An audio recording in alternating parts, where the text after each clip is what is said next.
Salam əziz tələbələr, İslam tarixi dərsindəyik. Keçən dəfə biz Uhud döyüşündə qaldıq. Uhud döyüşündə müəyyən məsələlərə toxunduq. Xüsusən dedik ki, nəfslə mübarizə məsələsi Uhud döyüşündə daha çox ciddiyə alındı. Çünki Peyğəmbər dəfələrlə desə də ki, nəfslə mübarizə çox mühümdür, onlar başa düşmürdülər. Onlar elə dinin zahirinə baxırdılar. Deyirdilər ki, biz görmədiyimiz Allahdır, iman gətirmişik. Hz. Muhammed əleyhissalamı Allahın hüccəti bilirik. Namaz qılırıq, oruç tuturuq, nə bilim cihada gedirik. Amma Peyğəmbər deyirdi ki, məqsəd onların hamısı əslində müqəddimədir ki, sizlər bəndə olasınız. Bəndə budur ki, nəfsinizi islah eləyəsiniz və s. Bunun kimi məsələlər deyirdi. Onlar çox da onu anlamırdılar. Amma Uhudda Peyğəmbəri qoyub qaçanlar oldu. Uhudda Peyğəmbəri qoyub qaçanlar oldu. Və sonra indi maraqlı məsələlərdən biri budur ki, məsələn elə bu hissəsini oxuyun, burada baxın nə oldu. Orada qaçandan sonra Peyğəmbər mühasirəyə düşmüşdü. Onlar arxadan gəlmişdilər, onları mühasirəyə almışdılar və dediyim kimi, orada deməli iki cür problem var idi. Biri bu idi ki, nəfslərinə görə, islah olmadıqlarına görə o həmən dağdakı həmin o dəliyi boş qoydular. 40 nəfər gəldilər qənimətlərin üzərinə və bu vaxtı orada olanlar 10 nəfəri Xalid ibn Vəlid ki, müşriklərin qoşunundaydı. Onları öldürdü və arxadan hücuma keçdi və bu vaxtı, hücuma keçən vaxtı hər kəs qaçdı meydandan. Amma Peyğəmbər təbii ki, qaçmamalı idi. Peyğəmbər və Peyğəmbər kimi, çünki bura döyüşməyə gəliblər, qaçmağa gəlməyiblər. Hər kəs qaçdı, Peyğəmbər qaçmadı. Ona görə də Peyğəmbər və bir neçə nəfəri mühasirəyə aldılar.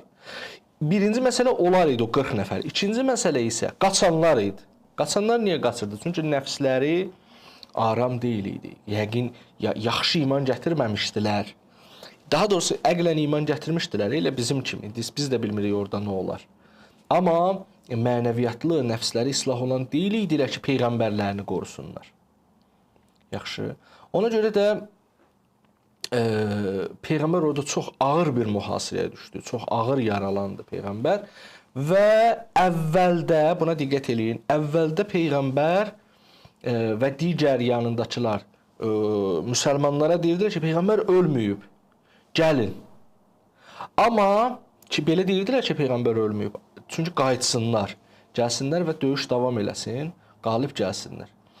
Amma biraz keçəndən sonra ki, onların hamısı qaçdılar və Peyğəmbər mühasirədə qaldı. Peyğəmbər də bilirsiniz də, yəni başında dəbilqə, üzü bağlı idi deyə çox da görsənmirdi, ancaq gözləri idi. Ona görə də bəziləri elə bildilər ki, Peyğəmbəri öldürüblər. Müşriklər elə bildilər ki, Peyğəmbəri öldürüblər. Hətta bir nəfər də səhv salıb öldürmüşdülər. Onun da Peyğəmbər olduğunu bilirdilər. Və bəziləri də Peyğəmbər budur bilib ona çoxlu hücuma çəkirdilər Peyğəmbərə. Əli əleyhissalam, Əbu Dəcacə və s. Peyğəmbəri qorumaqla məşğul idilər. Amma bu dəfə Peyğəmbərin ölüm şayəsinə Peyğəmbər və onun yanındakılar heç nə demirdi. Niyə? Çünki onlar elə bilirdilər ki, Peyğəmbəri öldürüblər və gedib Peyğəmbəri həmin o meyitlərin, ölülərin arasında axtarırdılar ki, onu tapsınlar. Bu dəfədə Peyğəmbər yavaş-yavaş dərəyə tərəf gedirdi. Peyğəmbər bu dəfə yavaş-yavaş dərəyə tərəf gedirdi. Yolda bir dəfə onu Kəb ibn Malik görür, müsəlmanlardandır və gözündən tanıyır. Başlayır qışqırır ki, ay cəmaat, ay müsəlmanlar, bəs naümid olmayın. Şükür Allah ki, Peyğəmbərimiz sağdır. Belə demək istəyəndə Peyğəmbər onu sakitləşdirir ki, belə demə. Çünki onsuz da müharibə bitib, onsuz da bunlar gəlib döyüşəcək deyirlər. Amma onlar məndən əlini üzüblər. Elə bilirlər mən ölmüşəm. Görün nə məzlum Peyğəmbər nə halları keçirirdi ya. Bu dəfə dedi ki, lazım deyil demə. Sonra bir dənə də bir problem oldu. Peyğəmbər qaydanda Əbu Amir bir quyu qazmışdı. Peyğəmbər həmin o quyuya düşür. Və əleyhissalam dərhal onu dartıb çıxardır o quyudan. Düzdür, başqa tarixlərdə, başqa sözlərdə deyilir. Yəni, Peyğəmbər artıq bir mənada məğlub bir. İkinci hissədə onlar artıq məğlub idilər və Peyğəmbər əleyhissalam və başqalarının, bir neçə başqalarının sayəsində o döyüşdən sağ-salamat çıxa bilir, amma çox ağır yaralanır. Demək olar ki, Peyğəmbər Uhud döyüşündəki kimi heç vaxt daha belə yaralanmır. Uhud döyüşü çox həlledici döyüş olur. Və sonra dediyimiz kimi ayələr nazil olur və onları danlaq ayələri və müsəlmanların kimliyini ortaya qoyur tamam. Bu müsəlmanların belə deyək, möhkəmlənməsi üçün iman, islah məsələlərinə, nəfs məsələlərinə diqqət etməsi üçün sanki bir təkan yaradır. Sonra Peyğəmbər gəlir müsəlmanların yanına, həmin o qaçdıqları yerlərdə artıq Mədiniyə tərəf. Orada görürlər Peyğəmbəri, həm sağ gördüklərinə görə sevinirlər, amma döyüşdən qaçdıqlarına görə utanırlar, başlarını aşağı salırlar. Sonra keçən dəfə də dediyim kimi Əbu Ubeydə Cərrah Peyğəmbərin üzünə batmış həmin o dəbilqənin halqalarını dartır, çıxardır. Hətta dişi ilə dartır, çıxardır. Özünün də bir neçə dişi orada sınır. Əli əleyhissalam qalxanında su gətirir, Peyğəmbərin əl-üzünü yuyurlar. Sonra Peyğəmbər orada bir cümlə deyir. Əlbəttə çox danışır. Tarix belə yazır ki, bir cümləsi. Peyğəmbər buyurdu ki, öz Peyğəmbərinin sifətini qana bulaşdıran cəmaata artıq Allahın qəzəbi daha da artdı. Onlar Peyğəmbərə bu işi gördülər. Sonra bu qələbədən, müşriklər bu qələbəsindən sonra başladılar artıq öz qələbə sevinclərini biruza verməyə başladılar. Onlar deməli öz bütlərini gündəmə gətirdilər. Bir Hübəl adında bütləri var idi. Başladılar ki, var olsun Hübəl, belə-belə şüarlar deyirdilər. Əbu Sufyandan Əkrəm ibn Əbu Cəhil. Peyğəmbər bunu görən kimi Peyğəmbər də müsəlmanlara əmr elədi ki, siz də Allahu Əkbər sədalarını deyin və Allah daha böyükdür, daha ucadır deyin ki, yəni bizim məğlubiyyətimiz onlarda belə olmadı ki, Hübəl onlara kömək elədi, ya Allah bizə kömək eləmədi, belə deyil. Məğlubiyyətimiz reallığa əsaslanır. Yəni biz qalib idik.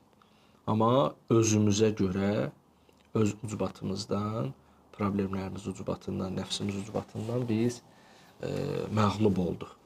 Ondan sonra onlar dedilər ki, bizim Uzza kimi bütümüz var, amma sizin Uzzanız yoxdur. Peyğəmbər əmr elədi ki, müsəlmanlar desin ki, bizim Mövlamız Allahdır, amma sizin Mövlanız yoxdur.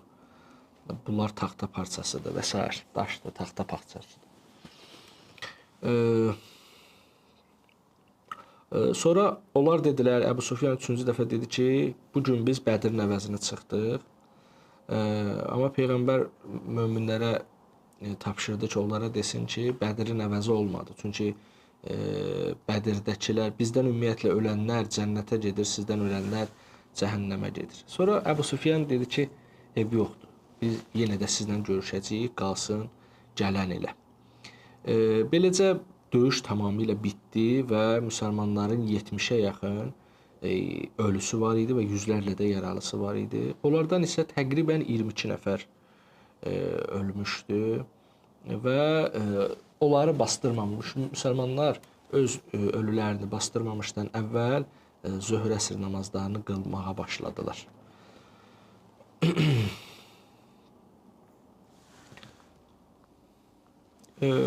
Bir məsələ də belə oldu ki, onlar sevinclərini müxtəlif şəkillərdə göstərirdilər. İndi bilmirəm, o qadınlar nə oldu, necə oldu, nə əhd etmişdilər, sonra nə etdilər, onlar indi tarix yazmır və s. və ilaxır. Amma o qadınların bəziləri müəyyən işlər gördülər. Gəlib müsəlman ölülərini ki gördülər, onların başlarına çoxlu işlər gətirdilər. Xüsusən həmin ölmüş kəslərin müslə etdilər, burun qulaqlarını kəsdilər. Bəziləri, məsələn, Hind barəsində deyilir ki, həmin o müsəlmanların kəsilmiş bədən üzvlərindən özü üçün bir boyunbağı düzəltmişdi. Kəsilmiş bədən üzvlərini ipə sapa yığıb boyunbağı düzəltmişdi və ən xəbis işi də hamınız bildiyiniz kimi Həmzəyə etdiyi oldu. Gəldi Həmzənin cənazəsi üstünə, qarnını yardı, ciyərini çıxardı və onu yemək istəyirdi. Amma bilirsiniz də, ciyər yaxşı yeyilən deyil deyə onu çox yeyə bilmədi, çiynədi, yeyə bilmədi. Və elə bir iş idi ki, hər kəs bundan ikrah hiss edirdi. Hətta Əbu Sufyan özü deyir ki, mən bu əmələ nifrət eləyirəm. Heç mən ona belə deməmişdim, belə etsin, amma çox da narahat deyiləm. və Hindin gördüyü bu iş elə idi ki, onun övladlarına ciyər yeyənin oğlu deyirdilər. Maviyə də deyirlər də, sən ciyər yeyənin oğlusan. Yəni çox bir belə deyək də, xəbis bir iş görmüşdü. Sonra Peyğəmbər döyüş meydanına qayıdır müsəlmanlarla, namazları qılandan sonra artıq onlar çıxıb getmişdilər. Gəlir, meyitləri bax belə bir vəziyyətdə görür, çox narahat olur. Xüsusən Həmzənin meyidini görür, çox narahat olur Peyğəmbər və hətta tarixdə var Peyğəmbər buyurur ki, heç vaxt belə əsəbləşməmişdim mən. Yəni nə qədər bunlar yəni insanlıqdan uzaqdılar. Əgər öldürmüsənsə heç, amma day ona ölüyə qarşı belə hörmətsizlik etməyə nə ehtiyac var ki? Niyə belə eləyirsən ki? Burada kitab bir söz gətirir burada. Deyir, müsəlmanlar bunu gördülər, çox narahat oldular. Həm Peyğəmbərin əsəbləşməyin, həm meyitlərin belə görməsini. Kitab gətirir ki, tarixçi və təfsirçilər yazırlar ki, müsəlmanlar əhd elədilər ki, nə vaxtsa müşriklər tutsalar, onların da öz başına boyun açacaqlar və bir müsəlmanın əvəzinə 30 müşrikin bədən üzvlərini kəsəcəklər. Və bu müəllif deyir ki, bəzi mənbələrdə deyir ki, Peyğəmbər də belə bir əhd elədi. Amma bu çox cəfəng sözdür. Yəni Peyğəmbər özü həmişə buyurub ki, müslə etmək pis şeydir, müslə etmək olmaz, ölülərə qarşı hörmətsizlik etmək olmaz. Onun üçün də Peyğəmbərin belə iş görməsi heç də yaxşı iş deyil idi. Peyğəmbər o belə pis işdə, onların etdiyinə pis olan Peyğəmbər necə belə əhd eləyə bilər? Ola bilsin ki, müsəlmanlar əsəbləşərlər, belə sözlər deyərlər və gərək də ki, Peyğəmbər də onları başa salsın ki, belə deyil. Sonra Həmzənin bacısı Səfiyyə ki, o Peyğəmbərin də bibisi idi və o Səfiyyənin oğlu da Zübeyir idi. Zübeyir ibn Əvvam. Səfiyyənin oğlu idi, Səfiyyə də Peyğəmbərin bibisi idi. Eyni zamanda da Həmzənin də bacısıdır da, yəni Həmzə Peyğəmbərin əmisidir, Səfiyyə də Peyğəmbərin bibisidir. Zübeyir də bibisi oğlu olur da Peyğəmbər. Gəlir, o istəyir ki, gəlsin Həmzənin nəşini görsün, amma Peyğəmbər razılıq vermir. Çünki o qadın idi və onu görsə çox narahat olacaqdı. Amma o qadın xahiş eləyir ki, mən özümdən çıxmayacağam, xahiş eləyirəm ki, mənə icazə verəsiniz. İcazə verirlər, gəlir, nəşi görür, narahat olur, amma özünü saxlayır, sonra ona meyit namaz qılır və ona bağışlanmaq istəyir. Onun üçün Allahdan bağışlanmaq istəyir.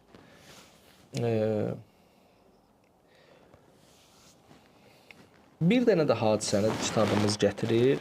Bu hadisə Səid ibn Rəbinin son sözləridir. Deməli, Uhud döyüşündə 12 yerdən yaralanır Səid ibn Rəbi və yıxılır yerə. İndi siz təsəvvür edirsiniz, bir insan ölüm ayağındadır və yaralıdır. Özü ilə olarda bir insan. Amma fikri özündə deyil. İman əhli belədir. Fikri özündə deyil, görür ki, bir nəfər yanından keçir müsəlmanlardan. Ondan soruşur ki, deyirlər Muhammed öldürülüb. Səid deyir ki, o həmin adamdan soruşur ki, deyirlər Muhammed öldürülüb. Səid də deyir ki, Muhammed öldürülsə də, amma onun Allahı ki sağdır, biz Allahın dini uğrunda cihad eləyirik. Yəni, belə görsən ki, Səid də elə bilirmiş ki, Peyğəmbər öldürülüb. Xəbəri yox imiş ki, Peyğəmbər sağdır. Sonra döyüşdən sonra Peyğəmbər Səid barəsində məlumat almaq istəyir. Deyir ki, kim onun barəsində mənə xəbər gətirər? Zeyd ibn Sabit gedir, axtarır, ölülərin içində onu tapır ki, son anlarıdır. Səidə xəbər verir ki, bəs xəbərin olsun, Peyğəmbər məni göndərib sənin arxanca və Peyğəmbər sağdır. Ondan sonra Səid deyir ki, salamı Peyğəmbərə çatdırın və deyin ki, Sədin ömrünün son anlarıdır. Ona mənim sözümü çatdırın ki, ey Allahın Rəsulü, Allah sənə Peyğəmbərlərə layiq ən gözəl mükafatı versin. Ənsarla mühacirə də salamımı çatdırın. Onlara deyin ki, siz sağ ola Peyğəmbərin başına bir iş gəlsə, Allah dərgahında üzrünüz qəbul olmayacaq. Zeyd oradan aralaşan kimi Səidin artıq canı bədənindən ayrılır.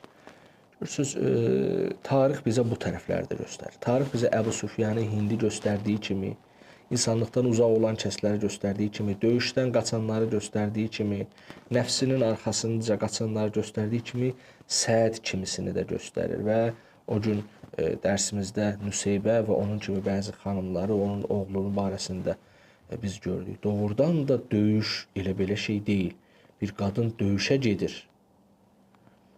Bir qadın döyüşə gedir. Bir qadın döyüşdə iştirak edir. Bir qadın qılınc vurur. Bir qadın oğlunu göndərir ölümə. Özü də onunla bərabər döyüşür. Yəni bunlar hamısı imanın göstəriciləridir. Bunlar hamısı imanın göstəriciləridir. Və artıq gün batmağa doğru gedəndə Peyğəmbər yavaş-yavaş Mədiniyə qayıtmaq əmri verir və böyük bir itki ilə, xeyli sayda yaralı ilə Peyğəmbər artıq Mədiniyə tərəf qayıdır. Mədinənin bütün evində artıq ağlaşma və şivən səsləri var idi.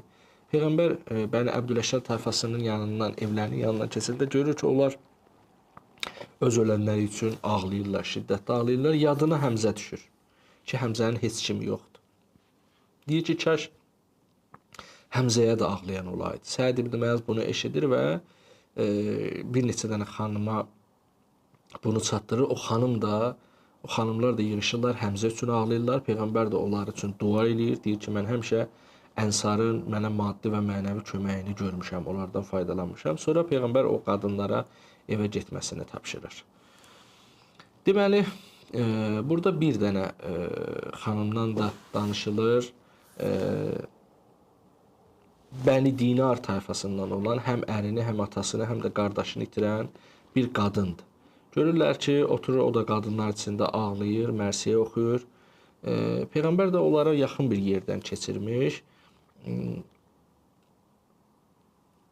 Amma bu xanım elə hey Peyğəmbəri soruşur ki, görəsən Peyğəmbər necədir, sağdırmı, yaralanıbmı, vəziyyəti necədir? Ona deyirlər ki, Peyğəmbər yaxşıdır. Peyğəmbər deyir ki, o xanım deyir ki, kəş mən Peyğəmbəri görəydim.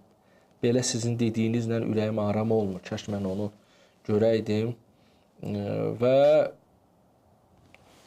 o xanımlar Peyğəmbərin yaxınlıqda olduğunu ona göstərirlər.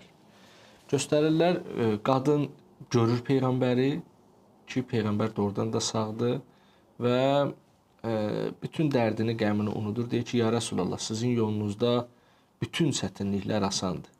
Bizə nə faciə üz versə dözərik, tək ki, siz sağ-salamat qalasınız. Görürsünüz, 3 dənə böyük itki verib, ərini, atasını, qardaşını itirib, amma Peyğəmbərin sağ olması onun sanki dərd qəmini aradan aparır. Bir hadisə də başqa bir qadın barəsindədir. Kitabımızda bu hadisə də var. Çox da ibrətamiz, çox da maraqlı və iman dolu hadisələrdən biridir. Əmr ibn Cəmuh barəsində əvvəllərdə də danışmışdı ki, o ayağı axsaq olan bir kişi idi. Peyğəmbərdən döyüşə getməsi üçün icazə istəmişdi və oğlu Xəllat və qayını Abdullah ibn Əmir o da bir yerdədir və üçü də şəhid olurlar. Onun arvadı Hind Əmr ibn Həzamın qızı idi və Cabir ibn Əbdullah Ənsarinin də bibisi idi. O da gəlir Mədiniyə öz ölülərini tapır. Üçünü də tapır. Ərini də, oğlunu da, qardaşını da. Hər üçünün meyidini tapır və dəvəyə yükləyir o meyitləri, çəkir aparır Mədiniyə ki, onları dəfn eləsin. Belə gedəndə yolda Peyğəmbərin qadınları ilə, xanımları ilə görüşür. Onlar da Uhuda tərəf gedirdilər ki, Peyğəmbərdən xəbər alsınlar. Yolda həmin o Uhuddan gələn o qadını görürlər. Görürlər ki, onlar Uhuddan gəlir. Peyğəmbər xanımlar soruşur ki, nə xəbər, necədir? O deyir ki, məğlub oldular. Məğlub olublar, amma çox sevincək halda deyir. Üzündən sevinç halda deyir ki, amma Peyğəmbərimiz sağdır. Amma şükür Allaha ki, Peyğəmbər sağdır. Belə Peyğəmbər xanımlar soruşur ki, o dəvəndəki yüklər nədir? Deyir ki, o 3 dənə meyitdir. Biri atamdır, biri oğlumdur, biri də qardaşım. Bu qadının 3 dənə böyük itki verdiyi halda belə sevincli olması peyğəmbərin xanımlarını da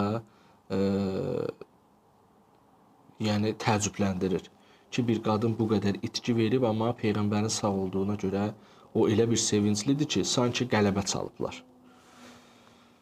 Və maraqlı hadisələrdən biri də bu olur ki, kitabınızda yazır bunu ki, tarixdə deyilir ki, o qadın elə həmən vaxtlarda peyğəmbərin xanımları müşahidə eləyir ki, bu qadın dəvəni ki çəkib aparmaq istəyir, dəvə ya getmir ya da yavaş-yavaş gedir. Peyğəmbərin xanımları deyir ki o qadına, sənin o yükünü daşıya bilmir dəvələr. O xanım da gülərək deyir ki, yox, mənim bu dəvəm çox güclü dəvədir. Hətta 2 dəvənin yükünü daşıya bilər. Maraqlı bir şey var ki, heç özüm də başa düşmürəm və bu dəvəni üzü Uhuda tərəf döndərəndə rahatca aparır. Amma Mədinəyə tərəf döndərirəm, bu dəvə ya yerimir, ya da ki, bax belə yavaş-yavaş gedir. Başa düşmürəm nədir. İndi necəsə məsləhət olur, ona deyirlər ki, Peyğəmbərdən soruş. O bir də dəvəsini götürür, Peyğəmbərin yanına gəlir Uhuda, yaxın olur da. Gəlir Uhuda Peyğəmbərdən soruşur. Deyir ki, ya Rasulallah, belə bir şey var. Bax, mən bura gələndə dəvəm rahat gəlir, bilirəm ki, dəvənin problemidir. Amma mən onu Mədinəyə tərəf aparmaq istəyirəm, ölülərimi, bu getmir. Peyğəmbər deyir ki, Peyğəmbər bilir məsələni, ona görə istəyir ki, onun özündən də bir təsdiq alsın. Deyir, o kişi, yoldaşın evdən çıxanda nəsə dua eləmişdimi? O da deyir ki, bəli, yoldaşım evdən çıxanda dua eləmiş ki, ilahi, məni bir də evimə qaytarma. Yəni ki, şəhid olub, İslam yolunda şəhid olub. Çox qəribədir, həqiqətən, çox qəribədir.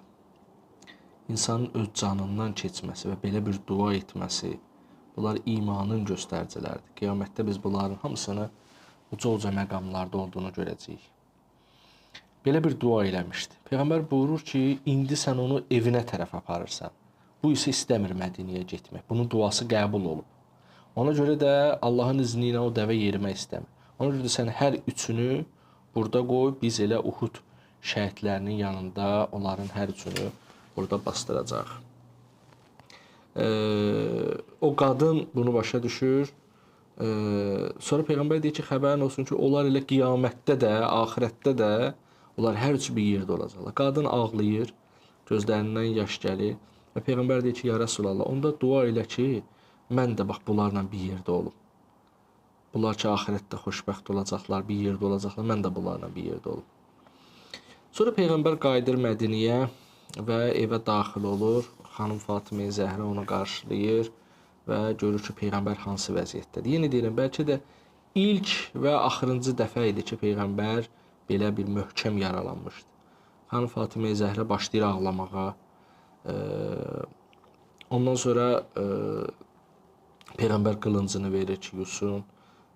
Sonra xanım Fatimə Zəhra əleyhissalam su gətirir. Xanım Zəhra Peyğəmbərin üzünü yuyur.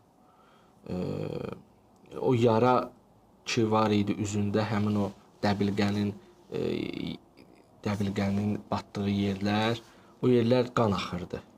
Peyğəmbər gördü ki, qan dayanmır. Ondan sonra dedi ki, bir həsiri yandırsınlar. Onun külünü o həmin yaranın üstünə bassınlar ki, qan dayansın. Və belə elədilər, qan dayandı.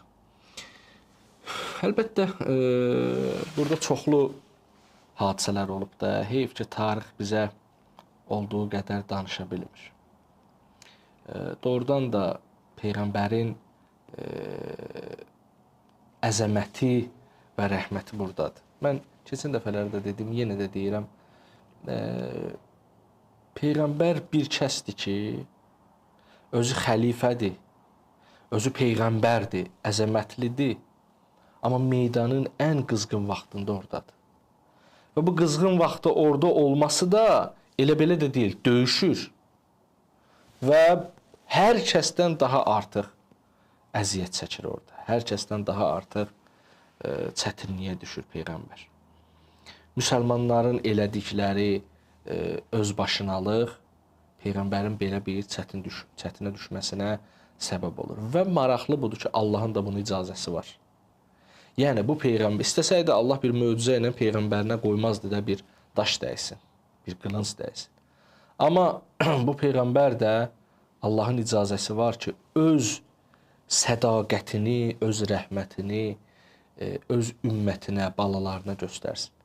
Bilirsiniz, peyğəmbər İmam Hüseyn kimi şəhid olmadı meydanda. Amma bu döyüşdə də peyğəmbər göstərir bizə ki, yəni birdən desələr ki, İmam Hüseyn əleyhissalam ümmət üçün belə edib, peyğəmbər də eləyib bunu. Peyğəmbər də eləyib, yəni peyğəmbər ölüm üçün gedirdi. Yəni öldürülməyə, peyğəmbəri öldürə bilərdilərsə də peyğəmbər orada öldürüləcəkdi. Yəni peyğəmbər hər şeyə hazır idi.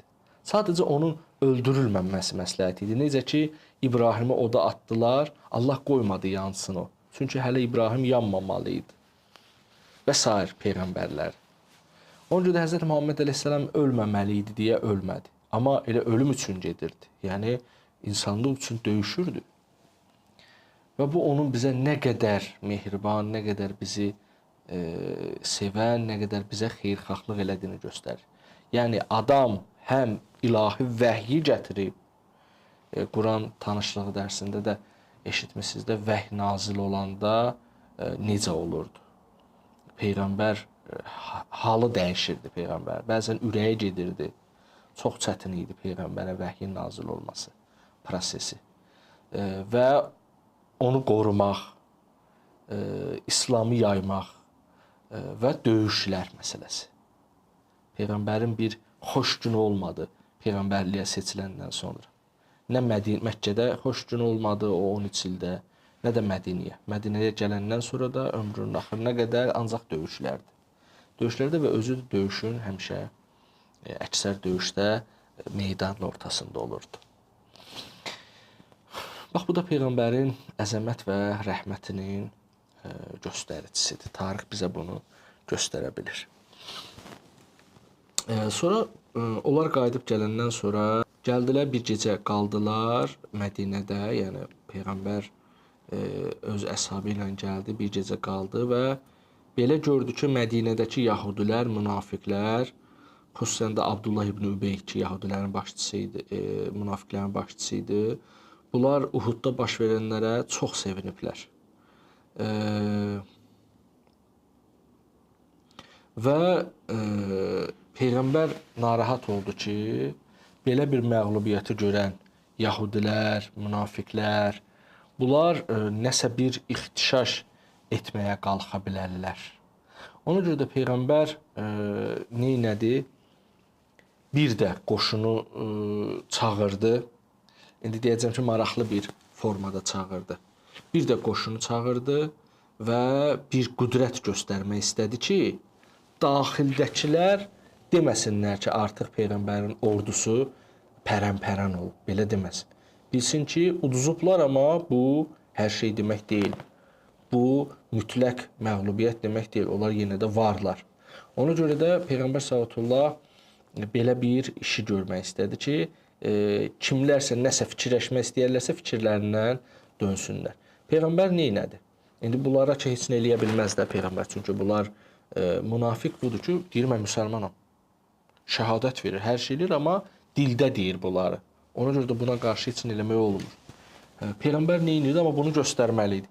Peyğəmbər səhərisi gün əmr elədi ki, carçı desin ki, həmin o düşmənlər ki, dünənləri biz onlarla döyüşmüşük, həm də uduzmuşuq. İndi biz bir də onları təqib üçün gedirik. Və belə bir qərar verdi Peyğəmbər ki, biz bunu eləyəcəyik. Amma demək təqib eləyəcəklər. Bu onu göstərir ki, münafiqlər, yəhudilər və Peyğəmbərə yaxşı iman gətirməyən daxildə olanlar görəcəklər ki, bunlar çox da özlərini itirməyiblər. Ona görə də başqa fikirlərə düşməyəcəklər. Peyğəmbər düşməni təqib etmək qərarını verdi, amma dedi ki, belə desinlər. Desinlər ki, Uhudda iştirak etməyənlər orduya qoşula bilməz. Onların icazəsi yoxdur. 2 dənə səbəbə.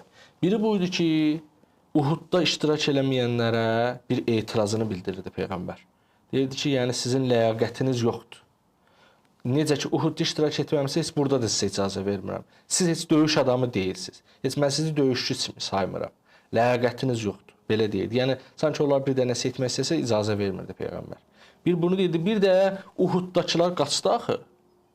Əksəriyyət ki qaçdı. Bir də elə peyğəmbər deyir ki, indi ki siz qaçsınız, biz məğlub olduq.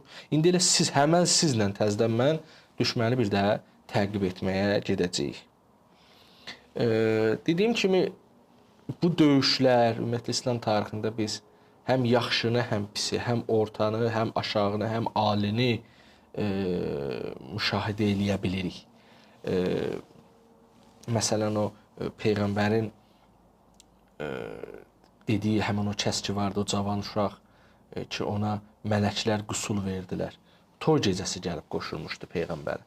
Və biz burada çoxlu bu şeylər görürük. Onlardan biri də bu idi ki, Bəni Əbdüləşəl təfəsində olan bir gənc eşidir ki, peyğəmbər yenə də döyüş əmrini verir. Onlar möhkəm yaralanmışdı qardaşı ilə bir yerdə. Amma qardaşı ilə bir-birlərinə dedilər ki, indi peyğəmbər təzədən bir də cihada gedir. Biz indi yaralanmışıq deyə insafdan olmaz ki, qalaq. Ona görə biz də gedib onlara çatmalıyıq. Bir atları var idi, bir atı. O atı növbə ilə sürdülər. Çünki ikisi də yaralı idi. Biraz bu, biraz o sürdülər, amma gəlib peyğəmbərin ordusuna çatdılar və onlara qoşuldular. Bir xeyli oxudum deyə bundan artıq da demək istəmirəm. Burada bir döyüş baş verir, artıq o bilirəm ki, uzun çəkəcək. Çox vaxtınızı bundan almaq istəmirəm. Çox yormayım sizi. Bax, son olaraq burada dayandı. Artıq Uhud döyüşü burada bitdi. Növbəti bir döyüş başlayır. Həmraül Əsəd yürüşü. Burada peyğəmbər Həmraül Əsəd yürüşünə başlayır. Da burasını keçmirəm. Amma bura qədər Uhuddan başa düşdüyümüz çox mətləblər oldu. Uhudda biz bayaq dediyim kimi həm yaxşıları gördük, həm pisləri gördük. Yəni həm müşrikləri gördük, həm müsəlmanları gördük, müsəlmanların yaxşılarını gördük. Qadınların şücaətini gördük, imanın göstəricilərini gördük. Eyni zamanda da müsəlman olaraq döyüşdən qaçanları gördük və yəni imanın həqiqətinin dərəcələrini gördük. Gördük ki, imanı dərin olanlar Allahdan istəyirlər ki, məni bir də qaytarma, qoy mən şəhid olum İslam yolunda, peyğəmbərin yolunda. Bəzisi yaralı halda dua eləyir ki, ilahi peyğəmbəri qoru. Yaralı halda peyğəmbərin aqibətini soruşur. Möminlərə tövsiyə eləyir ki, ənsara və mühacirə deyin ki, peyğəmbər özləri sağlı ola, peyğəmbərə bir şey olmasın ha, sonra cavab verə bilməzsiniz. İndi nə bilim o qadınlar, bunlar hamısı bizə göstərir ki, mümkündür. Mümkündür. İnsan imanlı olsa belə bir ruhiyyədə ola bilər. Allah bizi bu tarixi öyrənənlərdən və onları hiss eləyib əməl eləyənlərdən qərar versin. Sualınız varsa buyurun. Yaxşı, əziz tələbələr, görürəm sualınız yoxdur. Gecəniz xeyrə qalsın. İnşallah gələn dərsimizdə görüşəcəyik. Sağ olun.